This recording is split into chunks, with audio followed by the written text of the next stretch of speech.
Have you ever felt like you've lost the day before it's even really begun? Well, today we're going to break down a super practical way to push back against that morning anxiety and pressure. Think of this as a guide to holding on to your own spirit before the world gets its say. You know that feeling, right? That little bit of dread, the weight of your to-do list, all the potential problems just piling up before you've even had a chance to get your bearings. This whole explainer is about tackling that exact feeling, head on. So let's start by putting a name to this thing. Let's dig into what the morning pressure actually is and really understand what we're dealing with. The experience is called doing the math. And it's that moment, you know the one, when your mind just automatically starts calculating everything that's coming at you. The meetings, the deadlines, maybe a tough conversation you have to have.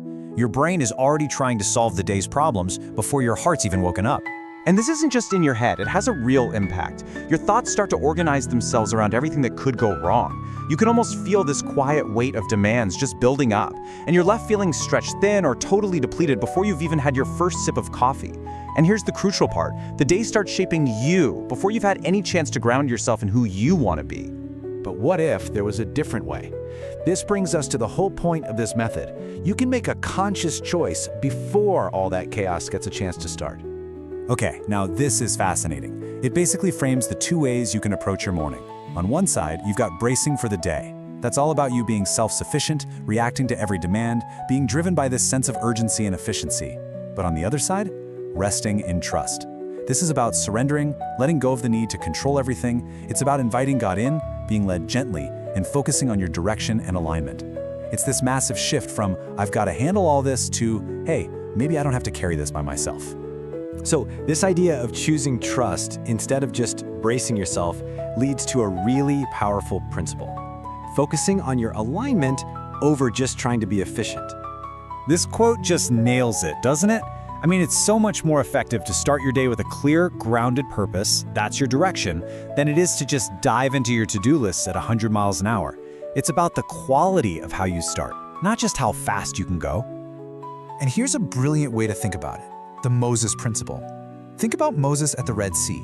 Logically, from a human point of view, there was no way out.